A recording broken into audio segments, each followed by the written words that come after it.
Saya izin untuk memberikan kegiatan aksi nyata ini sebagai tugas saya.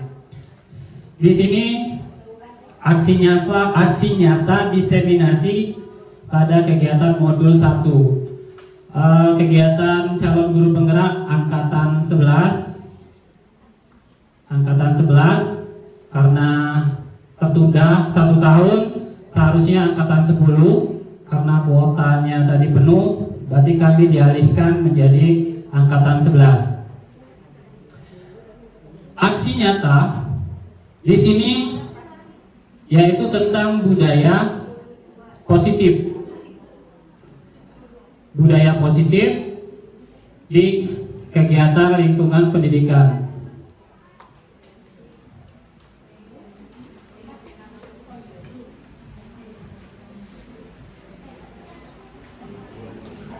Salam guru penggerak ya. Oke, sebelum kita memasuki kegiatan yuk kita senyum selama 30 detik. Jadi untuk menghilangkan stres penat kita senyum dulu selama 30 detik. Jadi Bapak guru hebat sekalian boleh berdiri semuanya, berhadapan sama kawan sebelah. Ya. Iya, berhadapan sama guru sebelahnya Bapak Ibu. Oke, sekarang waktunya 30 detik kita untuk senyum, hilangkan penat. Perhatikan wajah guru kita di depan. Perhatikan senyum dalam hitungan ketiga, boleh senyum. 1, 2, 3. Senyum dulu, iya. Dengan senyum ada yang ketawa ngangkat, ya. Jadi saya hitung sama 30 detik. Lihat, perhatikan wajahnya, jangan perhatikan bibirnya. Perhatikan wajahnya. Senyum.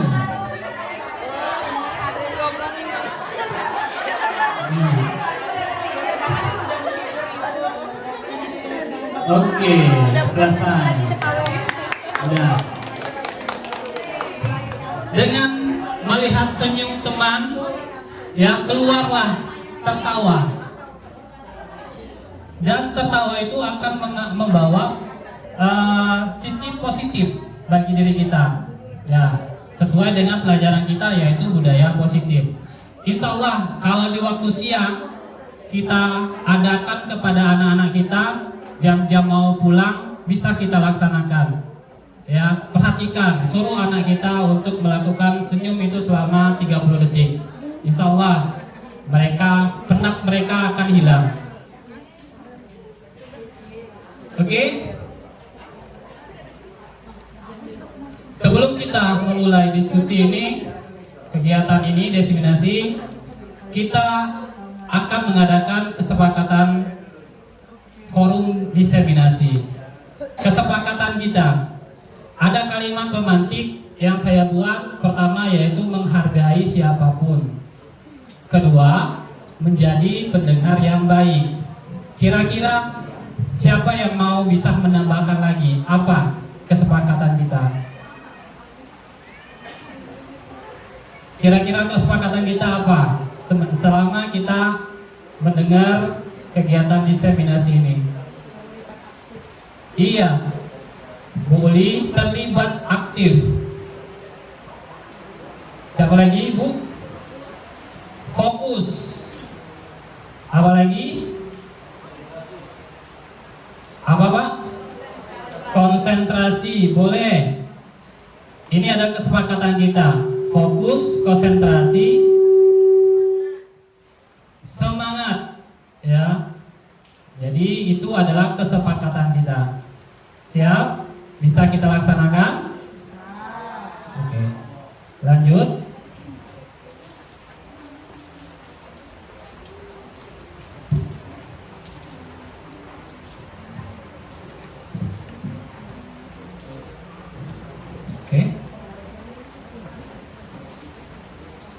Oke, kegiatan disiplin positif. Seorang guru yang baik harus memiliki kemampuan dalam mewujudkan budaya positif di sekolah. Budaya positif tersebut dapat dijalankan dengan menerapkan konsep-konsep sebagai berikut.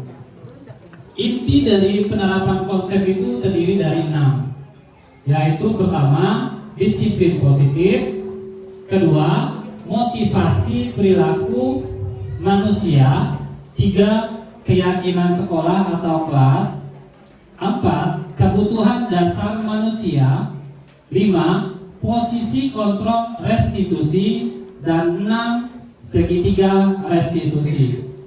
Inilah 6 inti yang akan kita bahas. Lanjut ke disiplin positif. Kira-kira sebelum kita masuk ke disiplin positif, Bapak Ibu siapa yang tahu apa itu disiplin positif? Apa itu disiplin positif? Ada yang tahu Pak? Ibu?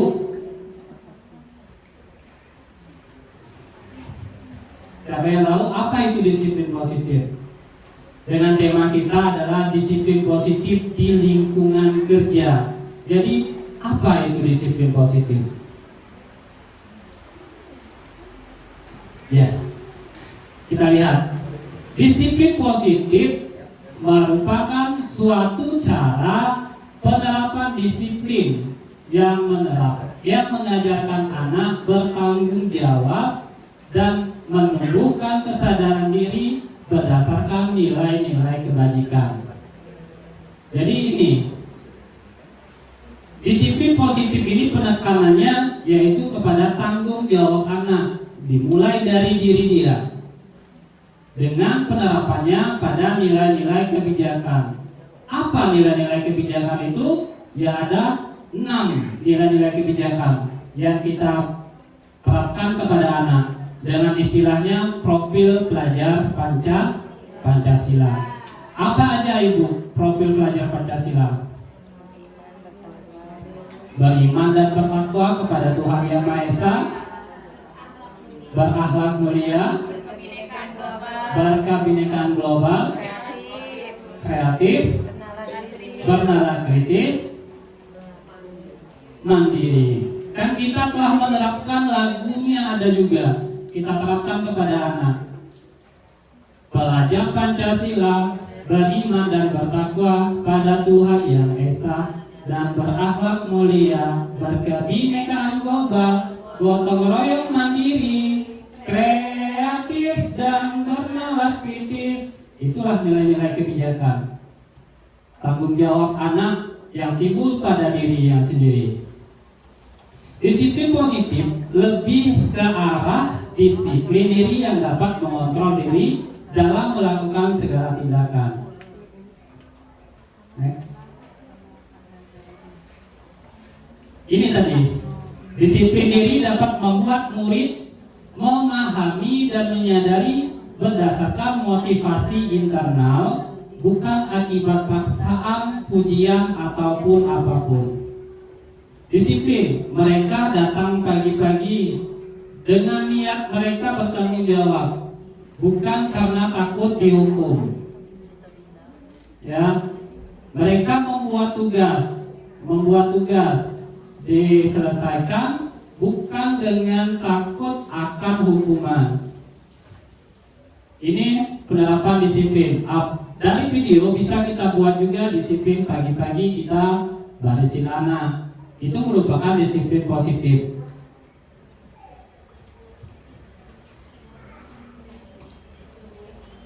Ini tadi 6 karakter nilai kebajikan yang ada di kurikulum Merdeka.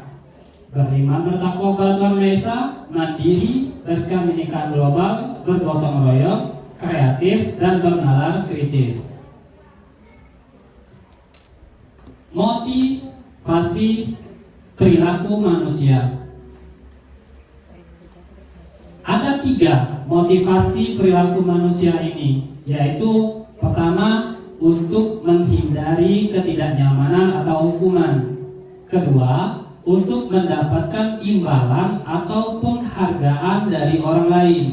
Ketiga, untuk menjadi orang yang mereka inginkan. dan menghargai diri sendiri dengan nilai-nilai yang mereka percaya.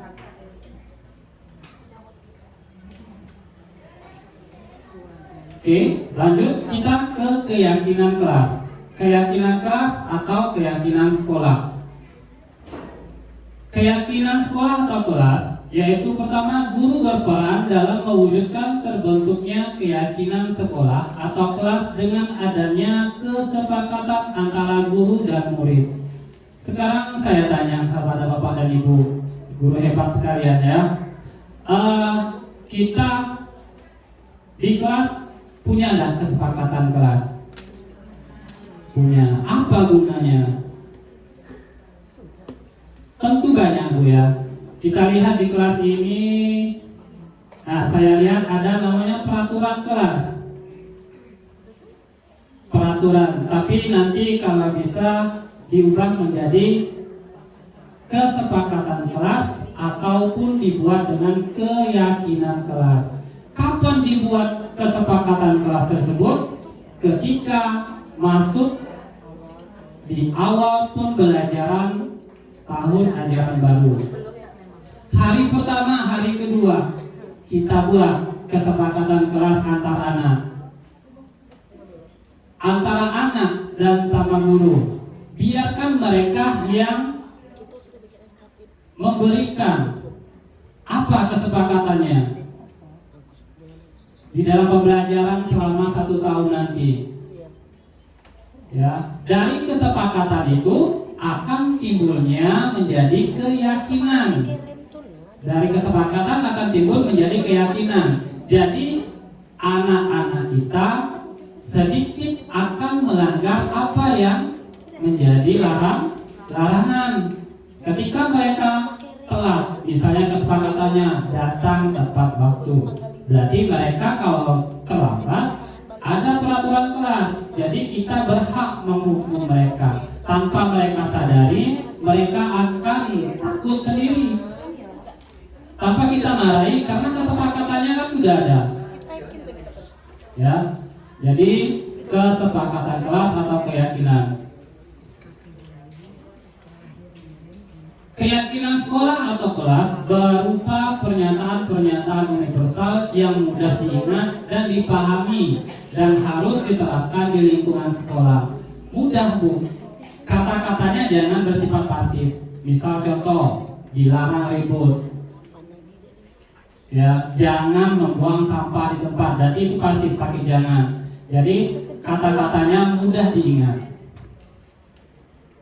Contoh, misalnya ini adalah keyakinan kelas yang saya terapkan di kelas saya. Kebetulan saya ngajar di kelas 5, yaitu mulai hadir di kelas tepat waktu ya, sesuai jadwal pelajaran. Kalau mereka terlambat, mereka akan sadar diri sendiri. Ya, Pak, ngadu Pak, saya terlambat. Jadi tanpa kita suruh, kenapa kok terlambat sini? Dah. Karena mereka sudah tahu kesepakatan kita tidak boleh terlambat. Jadi dengan kesepakatan ini mereka sadar akan kesalahan. Contohnya misalnya piket kelas dilakukan lebih awal. Ya, jadi piket kelas dilakukan lebih awal. Ketika mereka datang, oh aku piket hari Senin, berarti aku takut kayak kalau aku udah piket kesepakatan akan dihukum. Makanya dia dari rumah datang lebih awal. Ya, itulah gunanya kesepakatan tadi. Dari kesepakatan menjadi keyakinan. Dari keyakinan itu mereka akan takut pada diri. Oh, aku harus disiplin. Lanjut. Terus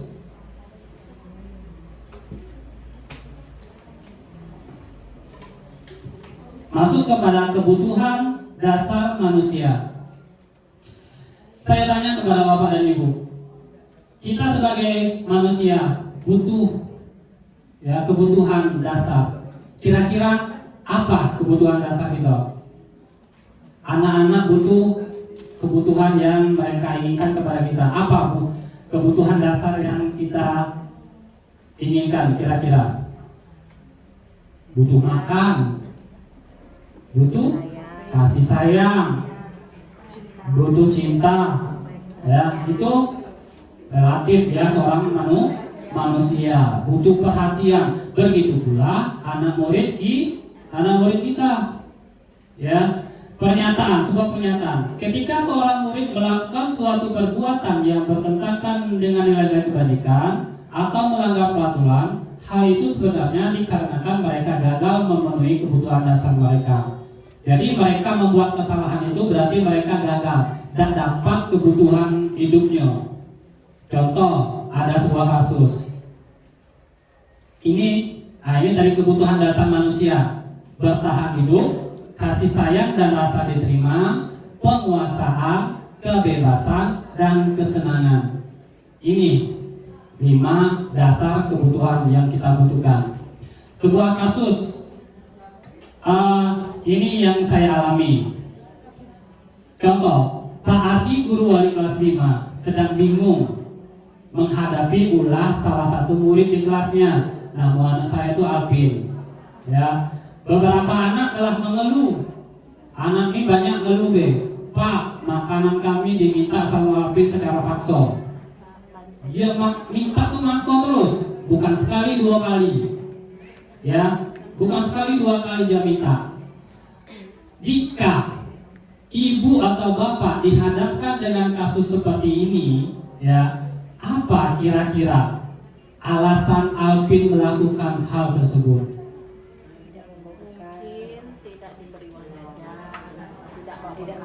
Tidak membawa bekal. Jadi dia itu motivasi kebutuhan hidupnya butuh apa? Butuh perhatian dari orang tua. Perhatian dari orang tua. Oke, sip, mantap, Ibu udah tahu ya. Berarti kita tuh harus tahu ya. Oke, alasan kenapa si Alvin melakukan hal tersebut. Kalau dia butuh bertahan hidup, berarti dia lapar, ya kan? Dan juga orang tuanya tidak membawakan bekal makan siang, ya kan? Jadi si Alfian ini berusaha memenuhi isi perut kelaparan tadi. Berarti kebutuhan dia itu adalah sebagai untuk bertahan hidup. Alasan dia, ya kan? Alasan kedua, misalnya karena dia merasa senang temannya tadi jadi memperhatikan dia. Ketika temannya melaporkan tindakan itu pada gurunya dan gurunya memberitahu kepada orang tuanya, sehingga orang tuanya jadi memperhatiin dia. Ya, maka kebutuhan dasar yang sedang dipenuhi Alfian adalah kebutuhan akan kasih sayang. Kasih sayang dan rasa diterima. Jadi anak tersebut berarti kurang kasih sayang. Kasih sayang orang tua tidak dapat, kasih sayang gurunya pun tidak dapat. Ketika dia melakukan hal tersebut, seorang guru itu tidak boleh harus marah-marah. Woi kau apa nasi budak tuh gitu ya, repet-repet, ya kan? Berarti kita harus menggali dulu apa kebutuhan yang Alfian mau. Mungkin alasan yang ketiga, Alfian ini karena temannya jadi takut dengan dia dan menuruti keinginannya, maka sebetulnya Alfian itu sedang berusaha memenuhi kebutuhan dasarnya akan kekuasaan. Berarti anak ini sifatnya ingin menjadi seorang pemimpin, kekuasaan, ya kan? Berarti dia ini kita libatkan kepada jadi ketua kelas ke apa, jadi jiwa dia itu ada, ya. Jiwa kekuasaan yang ada pada dirinya. Alasan yang keempat, karena dia merasa bosan dengan bekal makanan dibawakan ibunya dari rumah, karena ibunya selalu membawa bekal yang sama. Oleh karena itu dia ingin mencoba makanan teman-temannya yang beraneka ragam. Maka Alfian sedang berusaha memenuhi kebutuhannya akan kebebasan. Jadi anak ini butuh kebebasan. Karena emaknya ngasih mie. Jadi dia merampas makanan anak kawannya tadi. Jadi kebutuhan yang dibutuhkan Alfian adalah kebebasan. Alasan Alfian yang kelima, Karena ia melakukan karena iseng saja dan ia menikmati ekspresi wajah teman-temannya yang kesal karena diambil makanannya dan menurut dia ekspresi teman-temannya itu lucu, maka berarti Alfian sedang berusaha memenuhi kebutuhannya akan kesenangan. Jadi inilah kebutuhan yang ada pada manusia. Masuk kita ke posisi kontrol restitusi. 5 posisi kontrol restitusi yaitu guru sebagai penghukum. Kedua, guru sebagai pembuat merasa bersalah. 3, guru sebagai teman. 4, guru sebagai pemantau. 5, guru sebagai manajer. Dari 5 posisi kontrol restitusi ini, kira-kira Bapak Ibu di posisi mana? Kira-kira kita di posisi mana? Yang kuning, teman. Ya. Ya, kita sebagai teman ada juga kelebihan dan ada kekurangan. Hal yang paling bagus yaitu kita di posisi manajer ya, manajer. Karena apa? Kita lihat next. Ini motivasinya guru berbuat ketika penghukum ya, menghardik, menunjuk-nunjuk, meyakinkan, menyindir. Kan penghukum. Posisi kita sebagai penghukum, menyindir, menghardik ya, terus menunjuk-nunjuk ya, menyakitin hati anak. Itu adalah posisi kita sebagai penghukum. Posisi pembuat rasa bersalah, berceramah, ngatoi ya, jadi kita berceramah itu adalah sebagai merasa bersalah sehingga anak tadi merasa bersalah. Posisi sebagai teman, membuatkan alasan-alasan untuk muridnya. Jadi kita sebagai teman, sebagai murid ya, anak murid salah kita anggap teman. Jadi kita rangkul dianya. Tapi dengan sikap posisi teman ini bisa anak itu monjak ibu. Ketika kita mengasihinya, kalau kita tidak ibaratnya apa posisi anak kita ajak teman, nanti sewaktu-waktu dia akan monjak ya, dia akan membuat kita kita ngasih kepercayaan kepada dia, dia pun akan selama laun akan membuat ibu tuh enak baik adalah dia kan kawan saya dengan ibaratnya kan. Jadi posisi kita sebagai teman itu bagus, tetapi kurang. Di posisi pemantau, menghitung dan mengukur, ya, menghukum sesuai diri itu di sebagai pemantau. Dan posisi sebagai manajer, mengajukan pertanyaan-pertanyaan. Jadi anak itu ada bersalah, tidak perlu kita menghukum. Pertanyaan kita tanya, kenapa nak berbuat seperti ini? Apa alasan kamu melakukan ini? Bisakah kamu tidak melakukannya? Jadi itu sebagai manajer. Next. Posisi kontrol restitusi ini di antara kelima posisi kontrol tersebut sebaiknya seorang guru menggunakan posisi kontrol sebagai manajer. Ini tadi. Berarti kita posisi manajer itu sangat dibutuhkan. Next. Sebagai manajer, guru dapat berbuat sesuatu bersama murid, mempersilahkan murid bertanggung jawab dan mendukung murid agar dapat menemukan solusinya. Di antara kasus yang saya atasi, contohnya yaitu ketika mencontek. Jadi ketika mencontek kan perbuatan tidak bagus, maka kita panggil anaknya dengan menemukan solusi kenapa dia mencontek. Selain itu, posisi manajer mengacu pada restitusi yang dapat menjadikan murid sebagai manajer bagi dirinya sendiri sehingga dapat tercipta identitas positif pada diri murid. Next. Ini segitiga restitusi.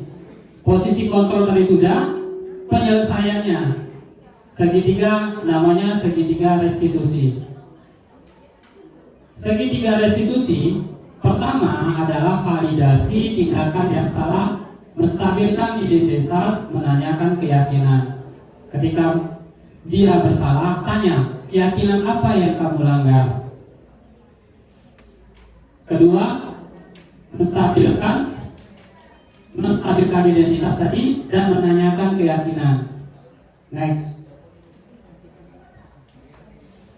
Menstabilkan identitas dilakukan berdasarkan prinsip bahwa membuat kesalahan adalah bagian dari proses pembelajaran yang nantinya akan menggeser identitas gagal ke arah identitas sukses.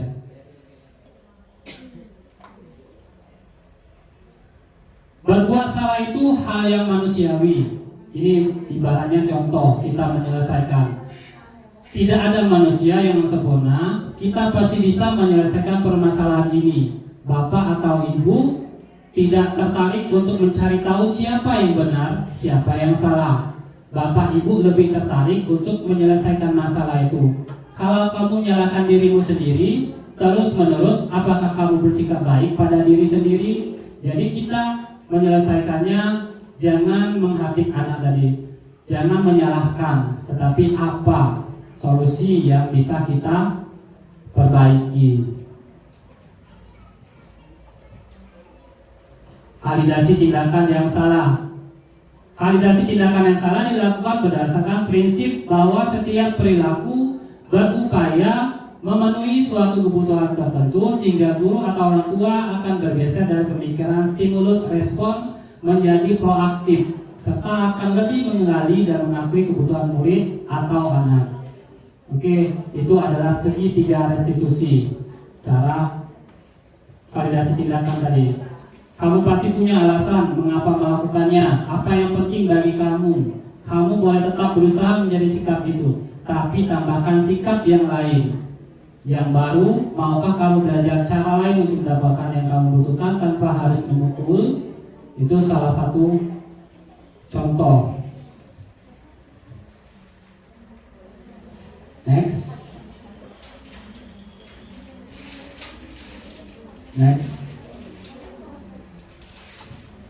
Oke, tadi ini sudah dari awal. Next.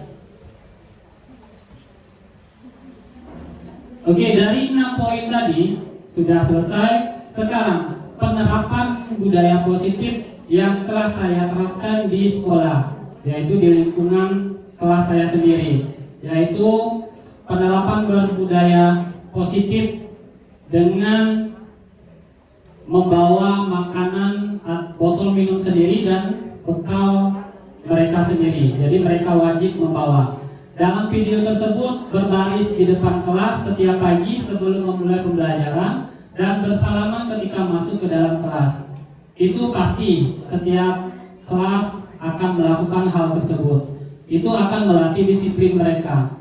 Ketika mereka datang kan tidak bersalaman sama kita, dari berbaris ini mereka akan bersalaman sama kita. Jadi kegiatan ini rutin setiap pagi dilakukan. Next.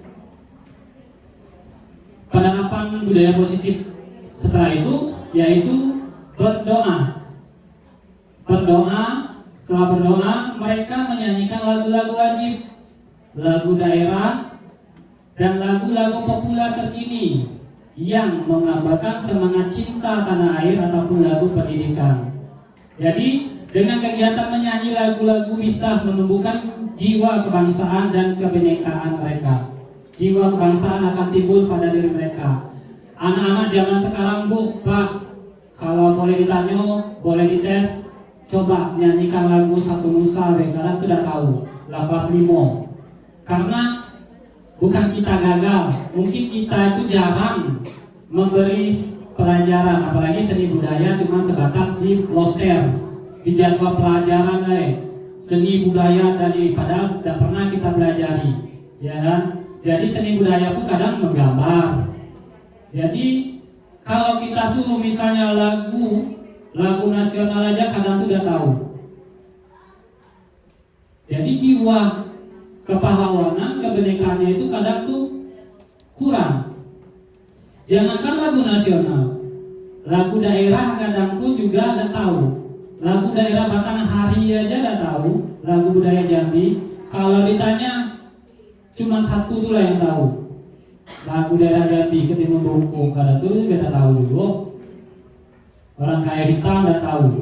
Ya, jadi dengan mereka menyanyikan lagu nasional dan lagu budaya, maka disiplin mereka akan ada.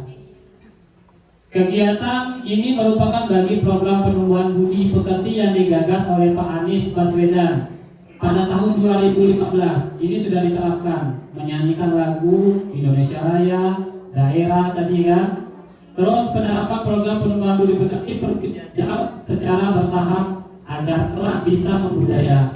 Beberapa tahapan yang perlu dilalui yakni tahap pengajaran, pembiasaan, pelatihan untuk bisa konsisten, proses pembiasaan, pembentukan karakter dan menjadi budaya. Hal ini terus kita lakukan akan menjadi budaya bagi anak-anak. Next. Penerapan budaya positif. Ini tadi mewajibkan anak-anak membawa bekal sendiri, makanan sendiri setiap hari. Membawa setiap hari.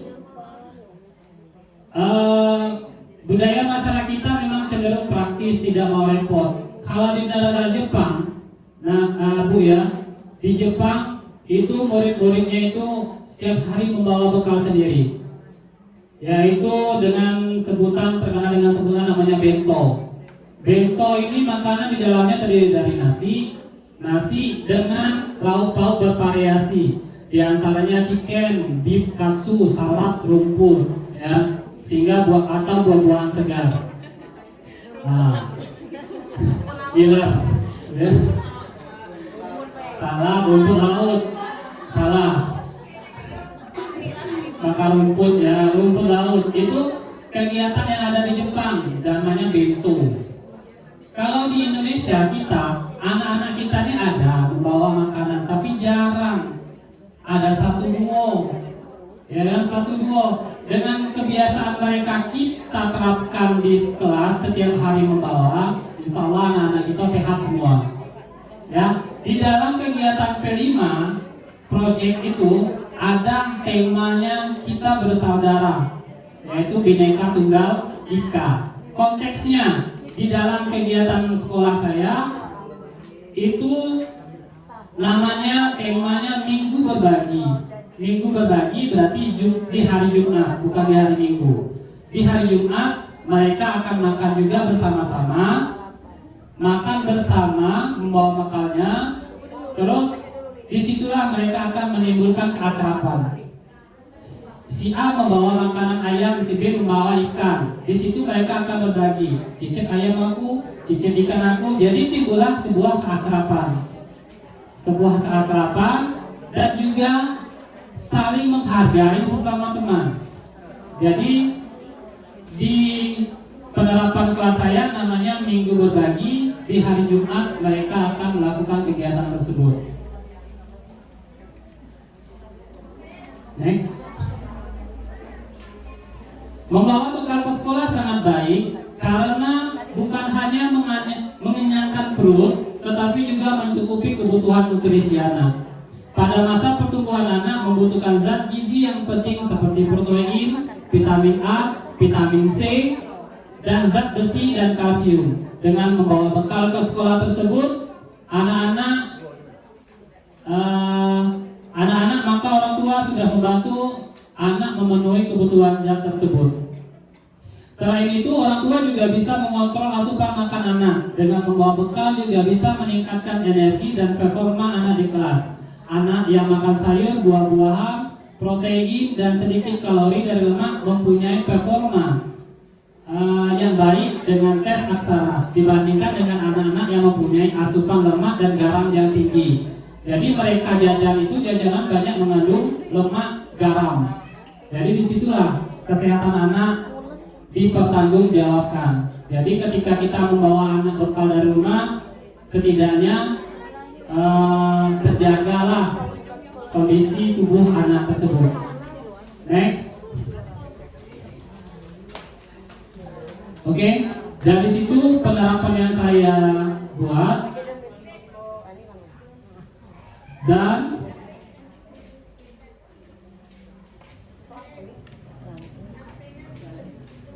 Oke, itu sebuah video yang saya buat dalam penerapan di kelas. Ketika hari Senin habis upacara, saya mengambil waktu selama 15 menit.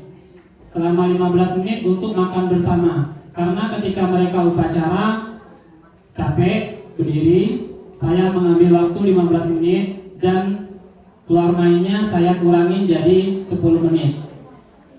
Jadi di situ. Setiap hari Selasa di waktu jam istirahat pertama. Rabu juga di jam istirahat pertama. Hari Kamis juga, hari Jumat adakan kegiatan namanya tadi Minggu Berbagi. Jadi itulah penerapan di budaya positif yang saya terapkan di sekolah saya. Jadi di sini next. Oke, sekian diskusi atau pemaparan dari saya. Kalau ada pertanyaan, saya persilahkan untuk bertanya Bapak dan Ibu.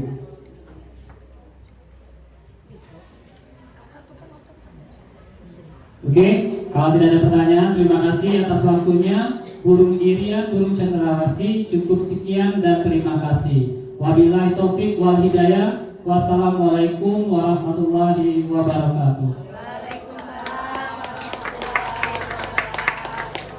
Oke, untuk pemateri berikutnya saya serahkan kepada Pak Halil dan saya ucapkan terima kasih atas waktu yang telah diberikan sama Bapak. Terima kasih.